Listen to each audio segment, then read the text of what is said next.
In Heather Quarles's middle-grade novel A Door Near Here, 2000, we follow the story of four middle-class siblings thrust into the challenging ordeal of fending for themselves as their mother succumbs to alcoholism. They grapple with persistent hunger, weariness, and uncleanliness while desperately trying to maintain an outward facade of normalcy. Trapped between the harsh reality of teetering on the brink of instability and the necessity of appearing ordinary, the story's protagonist undergoes a profound journey of growth and maturity amidst dire circumstances. 15-year-old Katherine Graham resides with her three siblings and their mother in a town just outside of Washington, D.C. Their father has long departed from the family, leaving behind the wreckage of infidelity to be with another woman.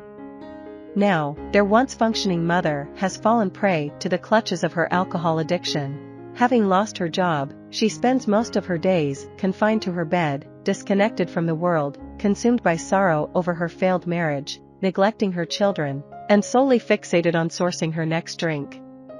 Initially, Katherine believes she can manage this calamity, assuming responsibility for her younger siblings to ensure they have food, clothing, and avoid the foster care system. The strained relationship between Katherine and her younger sister, Tracy, transforms as they become reliant on each other for support. Meanwhile, Katherine is compelled to confront the alarming decline in the health of her 14-year-old brother, Douglas, who is rapidly losing weight. In response, she allocates more of their meager food supply to him. Additionally, the three teenagers must collaborate to safeguard their 8-year-old sister, Elisa, shielding her from the looming threat of Child Protective Services. Nevertheless, as the weeks pass in their mother's alcoholic stupor, the harsh realities of their situation begin to sink in. While Douglas and Katherine possess the knack for resolving occasional mishaps like an overflowing sink or an inefficient heating system during the frigid Virginia winter, the siblings are grappling with dwindling finances. Balancing the upkeep of their home, securing sustenance, and ensuring regular school attendance proves to be an ongoing struggle. Simultaneously, their atypical conduct and appearance raise suspicions at St. Agnes, the all-girls Catholic school attended by Katherine and Tracy. Mr. Dodgson, their religion teacher, takes a keen interest in dissecting the perplexing situation. Fearing the potential separation of Elisa by social services, Katherine resorts to concocting elaborate falsehoods to dismiss Mr. Dodgson's inquiries into their peculiar circumstances. As their lives spiral further out of control, desperate measures become a regrettable necessity. To procure food, Katherine finds herself reluctantly pilfering money from her mother's purse, a morally distressing act, compelled by her mother's excessive spending on wine. Meanwhile, Tracy and Douglas have succumbed to smoking, despite Elisa's heartfelt pleas for them to quit. Elisa, seemingly losing her grip on reality, becomes utterly engrossed in the enchanting world of Narnia, as depicted by C.S. Lewis in The Lion, the Witch, and the Wardrobe. She firmly believes that locating the mystical lion, Aslan, will hold the key to curing their mother. The situation reaches a breaking point when Elisa's school bars her from attending classes due to her unwavering obsession with finding Aslan, leading her to disregard the school's regulations against leaving the premises.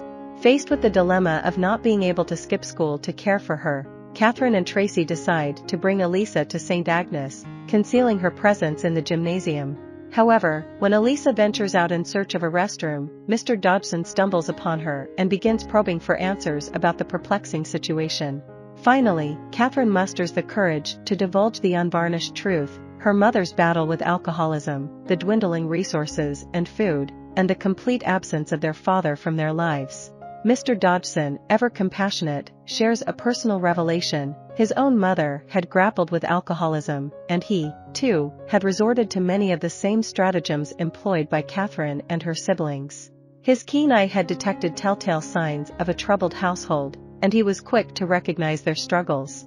Contrary to Katherine's dread of a potential social services intervention, Mr. Dodgson chooses a different path.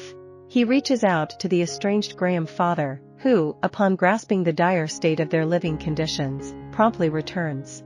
This unexpected turn reunites the fractured family, and the siblings bid farewell to the Washington, D.C. area as they embark on a new chapter, relocating to Grand Rapids, Michigan, to dwell with their father and his new wife, Ophelia, in her opulent mansion-like residence. Initially, the reunion with their father is marked by strained relations, with everyone treading cautiously around each other, uncertain of how to rebuild their connections. However, amidst this turmoil, glimmers of hope begin to emerge. Their mother takes a crucial step toward recovery by enrolling in a rehabilitation program, and their father, in an act of reconciliation, constructs a treehouse in the Grand Rapids backyard, reminiscent of the one they once cherished at their Washington home. The novel concludes on an uplifting note, offering a glimpse of renewed possibilities and a brighter future for the resilient Graham family. I hope you enjoyed this video. Leave a like if you did, and be sure to subscribe. Thank you.